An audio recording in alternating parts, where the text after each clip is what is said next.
Mengapa Large Language Model AI AS mulai temui batas? Lihat bagaimana China mendobraknya. Tahukah Anda seberapa kesenjangan atau perbedaan antara Large Language Model disingkat LLM antara US-China? Jawabannya kurang dari setahun. Lalu, apa perbedaan nyatanya? Kesulitan dalam mengembangkan Large Language Model AI sebenarnya tidak serumit mesin litografi atau chip AI yang memiliki banyak hambatan teknis inovatif. Berhubung algoritma dari LLM ini bersifat terbuka, makalahnya didiskusikan secara terbuka, dan banyak model yang bersifat open source. Itulah mengapa kita harus berterima kasih pada budaya open source. Meskipun hari ini China masih belum dapat merilis produk seperti OpenAI, namun bisa dipastikan dalam setengah tahun mendatang, banyak perusahaan di China seperti Kuaishou dan Douyin atau TikTok China pasti akan merilis teknologi serupa. Jadi, saya pikir perbedaan ini paling lama kurang dari setahun. Karena model besar pada dasarnya adalah perangkat lunak dan algoritma yang merupakan jagoan Douyin atau TikTok. Akan tetapi, ada netizen mungkin bertanya, di mana sebenarnya perbedaannya? Pemikiran Ricky sebelumnya mungkin sudah usang. Awalnya, Ricky berpikir perbedaan utama terletak pada daya komputasi. Misalnya, AS sedang mengembangkan model AI besar, seperti Facebook yang akan membangun klaster 100.000 kartu GPU. Saat melatih Meta Llama 3, mereka menggunakan klaster 10.000 kartu, di mana hampir setiap hari dipenuhi dengan berbagai error kesalahan. Jika mereka terus menggunakan klaster 100.000 kartu GPU, mungkin dalam waktu setengah jam saja akan ada kartu GPU yang rusak, dan perlu mengatur ulang data. Walaupun kartu grafis Huawei hari ini sudah termasuk bagus, tapi harus diakui tetap ada sedikit kesenjangan. Akan tetapi, belakangan saya merasa pandangan ini mulai berubah karena munculnya ChatGPT-o1 yang memperkenalkan pembelajaran penguatan atau reinforcement learning. Pembelajaran penguatan ini tidak lagi bergantung pada model dengan parameter yang sangat besar.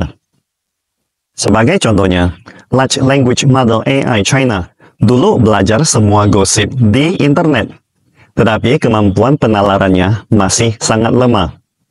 Sebaliknya, jika ada seorang anak yang tidak pernah melihat gosip dan hanya belajar matematika setiap hari, maka dia juga bisa memiliki kemampuan penalaran yang sangat kuat, meskipun tidak tahu apa-apa tentang gosip terbaru. Perbedaan kedua adalah data. Data di internet China masih memiliki masalah kualitas dan kuantitas. Namun, jika mereka menggunakan model besar di industri, maka mereka tidak terlalu membutuhkan data internet yang kurang berkualitas. Karena yang lebih penting adalah data profesional. Artinya, banyak data know-how yang dimiliki perusahaan dan manufaktur China semakin mempersempit kesenjangan perkembangan model besar di negeri Panda. Misalnya, terobosan besar baru-baru ini pada model besar adalah mengubah kemampuan berpikir cepat manusia menjadi kemampuan berpikir lambat. Bahkan orang terpintar pun akan kesulitan memberikan jawaban cepat pada masalah yang sangat kompleks tanpa bantuan. Tetapi, kita pada umumnya menyelesaikan masalah rumit dalam beberapa langkah. Seperti saat menulis makalah, pertama-tama kita akan membuat kerangka terlebih dahulu, lalu mencari informasi, kemudian meminta pendapat orang lain sebelum melakukan revisi.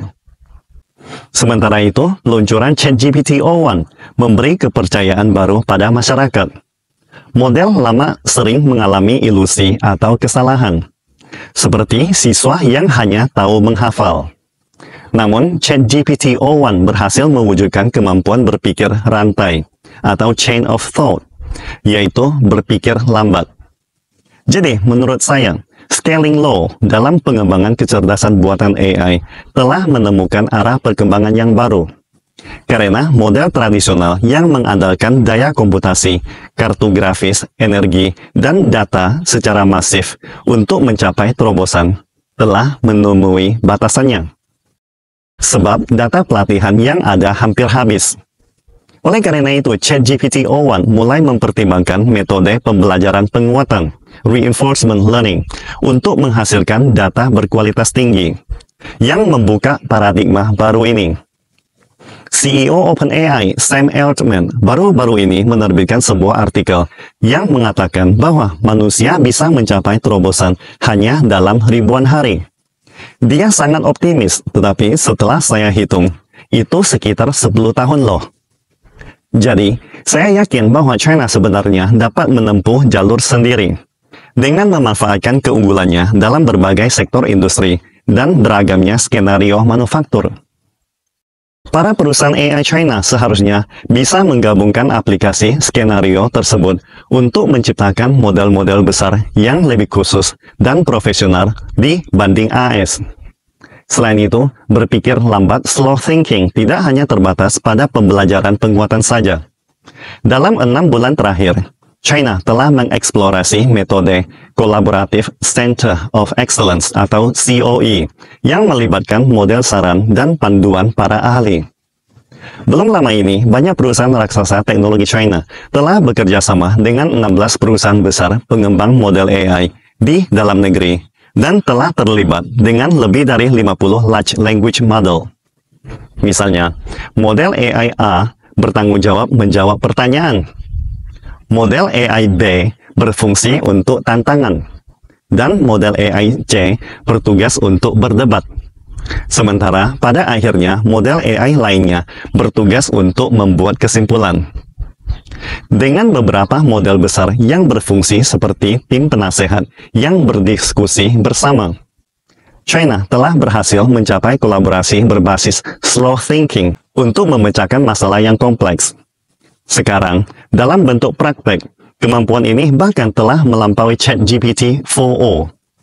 Dengan menggunakan proses refleksi dan penyimpulan yang mendalam dalam 15 langkah, hanya dalam 51 detik, Anda bisa memahami informasi yang biasanya membutuhkan waktu 1 jam untuk dipelajari. Perusahaan 360 AI Search China kini memiliki sifat berpikir lambat manusia, di mana sebelum menjawab pertanyaan, ia akan berpikir ulang, menganalisis, dan membuat deduksi. 3 model AI masing-masing menjalankan peran berbeda. Pakar yang menjawab, refleksi yang mendalam, dan kesimpulan yang menyeluruh. Melalui kolaborasi ini, dengan beberapa tahap inferensi, sistem ini mampu memberikan jawaban yang lebih akurat dan komprehensif saat menangani masalah yang sangat kompleks. AI Search juga dapat menyimpulkan jawaban dalam bentuk mind map yang bisa berkembang tanpa batas, membantu Anda membangun sistem pengetahuan yang lebih lengkap. Kesimpulannya, dapat berpikir adalah kunci untuk mendapatkan jawaban yang lebih baik.